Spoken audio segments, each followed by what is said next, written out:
Welcome to the Game Before the Money podcast, brought to you by nbautograph.com. That's N as in Namath, B as in Bolitnikoff, nbautograph.com.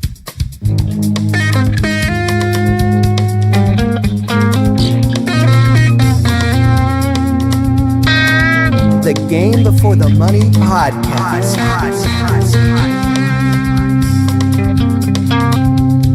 Celebrating pro and college football history, one legend at a time.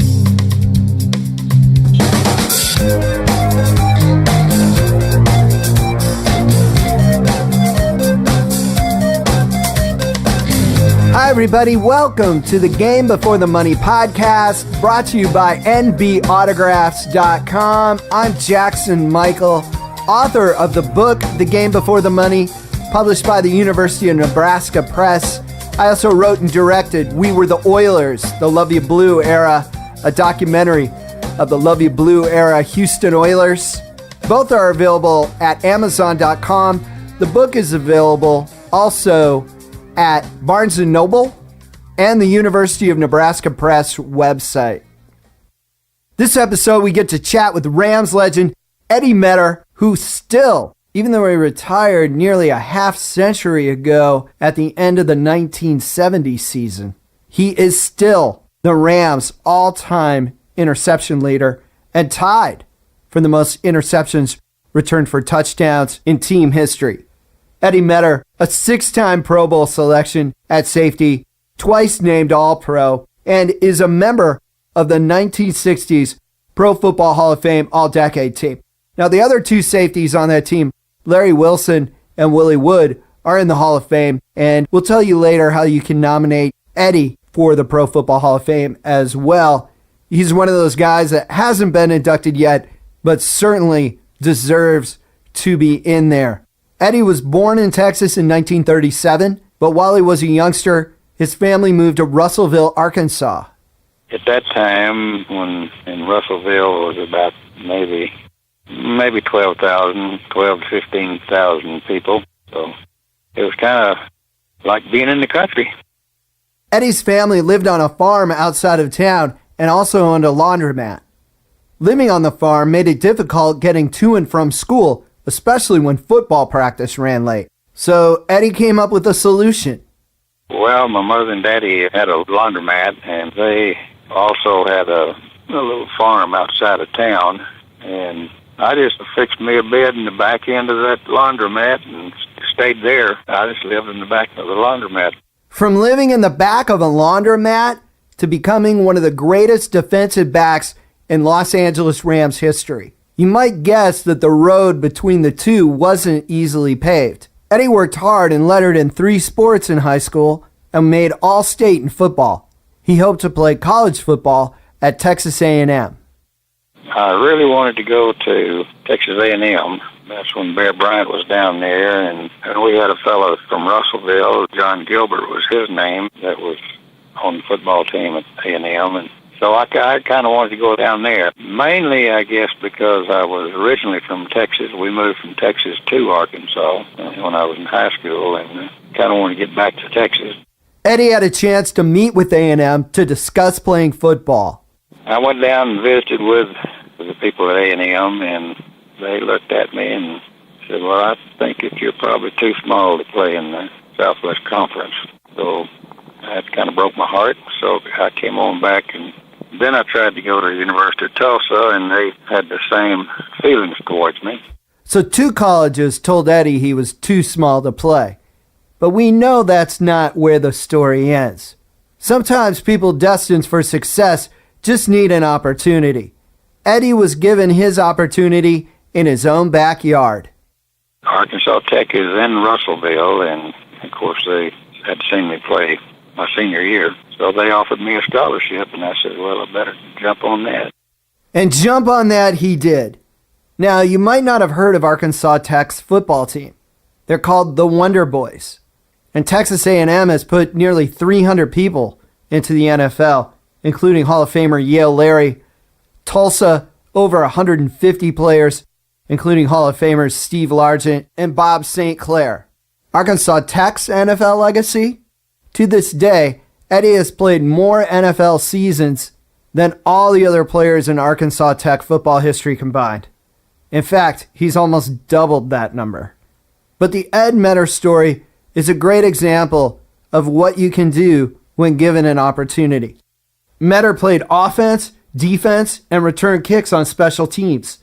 He rushed for over 3,400 yards in his Arkansas Tech career and made the All-Arkansas Intercollegiate Conference team 3 years in a row and led the Wonder Boys to the conference championship his senior year. That senior season, Eddie was voted on the Little All-American team, an All-American team made of players from smaller colleges. That put him on the roster in the Optimus Bowl in Tucson, Arizona. Now, those of you who have read the book, The Game Before the Money, you might remember that Denver Broncos Ring of Fame member Goose Goslin credited the Optimus Bowl for putting him in front of Broncos scouts and ultimately helping him get into pro ball. Ed Meador shares with us a similar story about that game. It was a game that pitted the major college All-Americans against the small college All-Americans. The Ram scout was there, and his name was Eddie Cotell, and I guess he kind of liked what he saw. They wanted to know if I'd be interested in playing, and I certainly would. So, consequently, they drafted me. The Los Angeles Rams drafted Eddie as the 80th overall selection in the 1959 NFL Draft.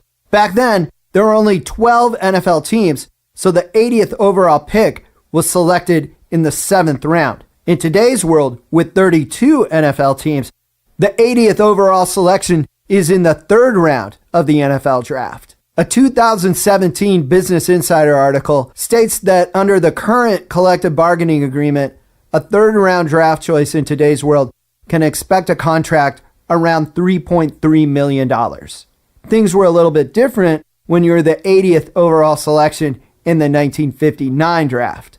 I was a 7th round choice in 1959, and I signed the contract as a rookie for $7,500, and they gave me a $500 bonus to sign. So my rookie year, I made a total of $8,000. And of course, back then, the dollars were worth a lot more than they are today. I used the Bureau of Labor Statistics inflation calculator to estimate that $8,000 in 1959 equates to about $70,000 at the beginning of 2019. Still, a far cry from the $3.3 million multi-year contract that the 80th overall selection might expect to pull down in today's NFL. Of course, in the Game Before the Money era, the thrill of playing the game outweighed the size of the contract. Ed tells us what it was like to step on the field at the LA Coliseum playing for the Rams in his first exhibition game. And that was quite an experience.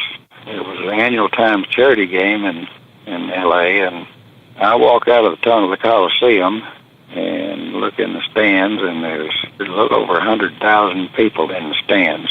And that's more people than I'd played before in 3 years of high school, 4 years of college, and all put together. Eddie says he had never been to a pro football game before, and thus he ended up starting the first pro football game he ever attended. The energy was high in the LA Coliseum, and the crowd was loud. I had a little trouble hearing the signals and everything, so and I thought, well, I'm probably not going to make this ball club, because I think I missed several of the signals because of the crowd. But it was quite an experience, I'll tell you for sure. Rams head coach Sid Gilman kept Eddie Meador on the roster despite him missing a few signals in that first exhibition game. Ed would go on to have 3 interceptions that year. Unfortunately for the Rams, that total was higher than the number of wins they would have that season. The Rams only won 2 games, and Sid Gilman was out the next year, replaced by another Hall of Famer, Bob Waterfield. As we discussed a little bit earlier, salaries were quite a bit different back then, and Ed worked in the offseason like most professional football players at the time. I worked with a steel company in Los Angeles in the off season, and And then I did a lot of public speaking, at banquets, at different meetings and so forth. And back then, we were lucky if we get $25 to speak.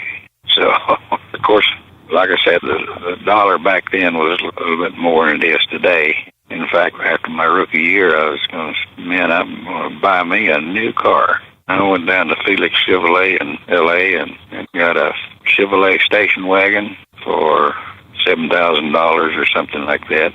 It was just unbelievable. And the same vehicle today would cost, $40,000, $50,000. The Rams doubled their win total in 1960. Ed had 4 interceptions that year, returned one for a touchdown, and made the Pro Bowl roster. In 1961, the Rams drafted Deacon Jones. Deacon was quite a character and one heck of a ball player. And he was the beginning of the Fearsome Foursome. The Fearsome Foursome was the Rams' defensive line in the 1960s, featuring Lamar Lundy at defensive end with Deacon Jones. The Rams would then draft defensive tackle Merlin Olsen out of Utah State in 1962, and then in 1963, acquire Rosie Greer from the New York Giants. In the late 1960s, Roger Brown would become part of that group, playing defensive tackle, coming over from the Detroit Lions after Rosie Greer retired. To this day, that defensive line is still recognized as one of the greatest defensive lines in NFL history. Eddie tells us what it was like to play behind that defensive line, as well as a pretty solid set of linebackers. I think it certainly helped the secondary because the pressure that those guys can put on a quarterback, it was just a pleasure to play behind those guys. And, of course, the linebackers that we had was Jack Pardee and Les Richter and Maxie Bond and guys like that, too. With those 7 guys, the pressure on the quarterback was tremendous. It made it, I think, a little bit easier on us defensive backs. Commentators and reporters covering today's NFL would use terms such as ball hawk and defensive playmaker to describe Eddie Meador's play. According to the USA Today, Eddie not only holds the Rams team record in interceptions, but also fumble recoveries and blocked kicks. In fact, the USA Today credits him with 10 career blocked kicks. Maybe I had a little bit of a nose for the football. I just tried my best to turn the ball over some way through our offense. Having a nose for the football often put Eddie in the thick of the action, and in the world of pro football, it can also be dangerous. Eddie tells us about a violent collision he had with Packers running back Paul Hornung. He come through the line of scrimmage and hit me with his knee, and I guess it was the left side of the helmet, and cracked that thing all the way to the top. The Rams discarded Eddie's cracked helmet, gave him a new one, and he played the rest of the game. And I didn't remember a whole lot in that ball game, at least for 30 or 40 minutes I didn't. Back then, they would break melon sauce in front of you and get back in there, son, and play. The Rams continued to languish with a losing record through the first half of Meador's career. Then, in 1966, the Los Angeles Rams hired George Allen as head coach. Probably the greatest coach that I ever had. He was 120% football. He's the kind of guy that if you go into the practice session and say, "Good morning, coach," he'll say, "Boy, you got to watch that Raymond Berry. He's tough, and you better be thinking about him a lot." Everything he was about football. And not just any kind of football. George Allen was about winning football. In 1966, Allen's first year as head coach of the Rams finished 8-6. That was the team's first winning record in nearly a decade. Their record was good enough to finish third in the NFL's Western Conference. The next year, 1967, the NFL divided itself into 4 divisions. The Rams won 11 games and won the new Coastal Division, which put them in the NFL playoffs. Even though the Rams lost in the first round of the playoffs, the 11 regular season wins set a franchise record. Those of you who have listened to other episodes of our podcast might remember Ron McDowell talking about how popular George Allen was with the Washington Redskins players. Meador shares with us a story that demonstrates just how loyal the Rams players were to their head coach. The situation involved Rams owner Dan Reeves. Not to be confused with the Dan Reeves who was playing for the Dallas Cowboys at the time and later became head coach of the Broncos, Giants, and Falcons. Dan Reeves had somehow, I don't know, he and George Allen got crossways, and they were in the first steps of firing George Allen. And not only myself, but Jack Pardee, Deacon Jones, Lamar Lundy, and all the guys stood up for George Allen. Eddie and several of his teammates said they'd want to be traded if the Rams fired Coach Allen, and the Rams ownership backed away from the move. The team kept its winning ways and never had a losing season under Allen. Eddie, meanwhile, was named All-Pro in 1968 and 1969 and made the Pro Bowl for 5 consecutive seasons. He talks about what playing in the Pro Bowl was like in those days. You didn't have all the complicated plays and everything. You just didn't have time to practice all of them. It was kind of basic football at that point. What I enjoyed about it was I was associated with players from all over the league and become real good friends with several of them. Eddie was not only recognized for his talent on the field, but also his leadership. At one point, the Rams selected Eddie as their representative to the Players Union. Later on, in '69, I believe it was, I was selected as president of the Players Association. Many of you might think of Colts great John Mackey when thinking of the president of the Players Association. Eddie tells us the backstory as to how Mackey became president. Of course, at that time, there was the American League had started. So the president of the American League and me, we felt like the whole organization, both the American League and the National League, should vote on a representative to become president of the Players Association. And that's what we did. And John Mackey was elected. Not long after his short stint as president of the NFL Players Association, Eddie Meador placed his cleats on the shelf and retired from pro football. I got to the point physically where I really couldn't practice during the week and just play on the weekends. Eddie retired after the 1970 season, his 12th year in the league. He suffered a serious injury in his final game. The very last game of the year, and the last game that I played in, Deacon Jones broke my back.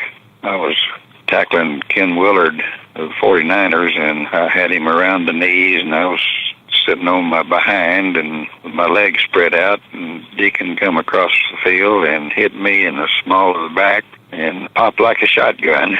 You know, he did it not intentionally, of course, but because he was so riled up about the ball game and everything, I guess he just thought he would help me tackle Ken Willard. I hated to get out that way because I do know that I've had 3 back operations in the last 5 years and have a kind of a tough time getting around early in the morning especially. But of course I'm 81 years old today too. A few years ago, a movement started with the objective of getting Ed Meador into the Pro Football Hall of Fame. You can go to edmeador21.com and follow the links on how to nominate Ed for the Pro Football Hall of Fame. And that website also has a lot of great info on Ed, his life and career. And so fans of that era of football, especially Los Angeles Rams fans, will want to check that out. And for just right now, we'll recap some of his career statistics. 46 interceptions, which is the Rams' all-time record, and is going to stay the Rams' all-time record for quite a while because nobody active is close to that. He's also tied for the all-time team lead with 5 interceptions returned for touchdowns. According to Pro Football Reference, he recovered 22 fumbles. And as the Pro Football Hall of Fame website points out, he's a tremendous open field tackler. He's on the Pro Football Hall of Fame all-decade team for the 1960s. And as I said before, the other 2 safeties, Larry Wilson and Willie Wood, are both in the Hall of Fame. Ed Meador made 6 Pro Bowls and All-Pro twice at a time when both of those safeties were playing, as well as Hall of Famers Yale Larry and Paul Krause. So be sure to visit edmeador21.com. That's Ed Meador, Meador 21.com to learn a little bit more about Eddie, and if you're so inclined, nominate him for the Pro Football Hall of Fame. A special thanks to Eddie for interviewing for this podcast, and a special thanks to you for listening to the Game Before the Money podcast, presented by nbautographs.com. N as in Namath, B as in Bolitnikoff, nbautographs.com.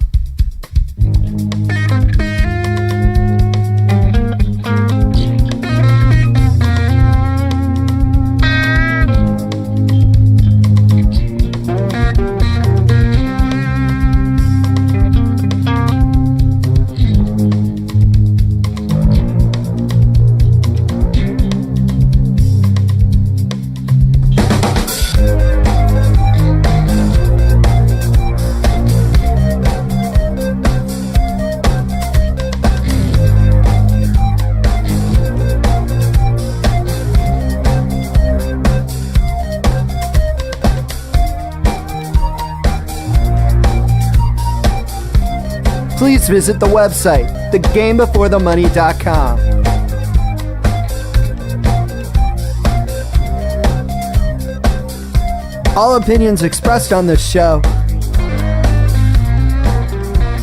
aren't necessarily shared by anyone else, including our sponsors.